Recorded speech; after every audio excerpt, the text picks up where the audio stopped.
motherfucking Eagle Double G. Snoop Dogg. It's the motherfucking Eagle Double G. Snoop Dogg. দুটো পাগল mental হাসপাতাল থেকে পালানোর প্ল্যান করলো। প্রথম পাগল, আমরা সকাল সকাল মেইন গেটে গিয়ে পাহারাদারকে খুব করে মারবো, তারপর গেট খুলে পালিয়ে যাব। দ্বিতীয় পাগল, হ্যাঁ এটাই ঠিক হবে।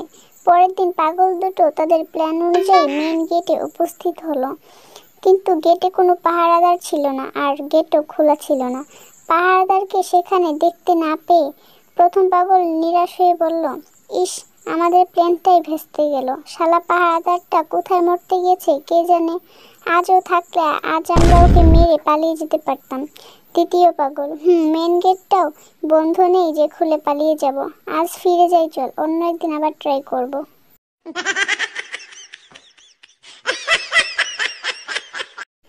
পল্টুর 4টি বাচ্চা। একদিন খবরের কাগজে পল্টু দেখলো যে সরকার ঘোষণা করেছে যার 5টি বা তার বেশি বাচ্চা আছে তাকে প্রত্যেক মাসে সরকার 20,000 টাকা করে দেবে। পল্টু তখন খুশিতে গদগদ হয়ে তার বউকে খবরটা দেখালো আর বলল, তুমি যদি কিছু মনে না করো তাহলে একটা কথা বলবো। স্ত্রী, বলো, কিছু মনে করব না। পল্টু, দেখো, আমার প্রেমিকার কাছে আমার একটি বাচ্চা আছে। তুমি বললে আমি নিয়ে আসব, আর তখন আমাদের 5টি বাচ্চা হয়ে যাবে এবং আমরা মাসে মাসে 20,000 করে টাকা পাবো। স্ত্রী, আচ্ছা যাও। স্ত্রীর কথা মতো পল্টু তার বাচ্চা আনতে গেল। পল্টু বাচ্চা নিয়ে ফিরে এসে দেখলো তার ঘরের 2টি বাচ্চা গায়েব। পল্টু বউকে জিজ্ঞাসা করলো, কি ব্যাপার, আমার আর 2টি বাচ্চা কই? স্ত্রী, যার বাচ্চা সে নিয়ে গেছে। খবরের কাগজ কি তুমি একাই পড়েছো?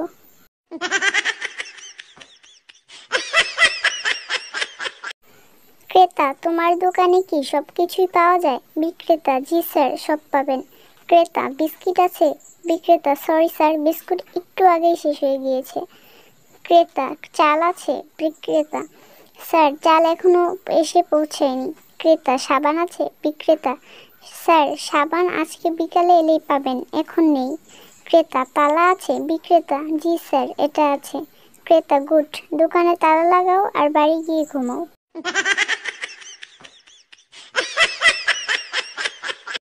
কালকে এক ফ্রেন্ডের সাথে ঘুরতে গিয়ে বাসায় আসতে প্রচুর লেট হয়েছিল। বাসায় আসার পর আম্মু, কি রে, কই ছিলি? আমি, এই তো এক ফ্রেন্ডের বাসায়। আব্বু, মেয়েটা এইমাত্র বাসায় আসলো, বকাবকি না করে খেতে দাও। তখন আম্মু আমাকে খেতে দিয়ে ভিলেন স্টাইলে এক এক করে 12টা ফ্রেন্ডের বাসায় ফোন দিল। তার মধ্যে 5 জনই বলল, হ্যাঁ আন্টি, ও তো এখানেই ছিল। 2 জন বলল, হ্যাঁ আন্টি, ও তো একটু আগেই বেরিয়ে গেল। 3 জন বলল, আন্টি, ও তো এখনো এখানেই আছে, পড়তেছে, ফোন দেই। একজন বলল, ওয়াশরুমে গেছে আন্টি। আরেকজন তো বেশি পাকনামি কইরা আমার কণ্ঠ নকল করেই বলল, হ্যাঁ আম্মু, কিছু বলবা? এবার বলেন তো কেমনটা লাগে।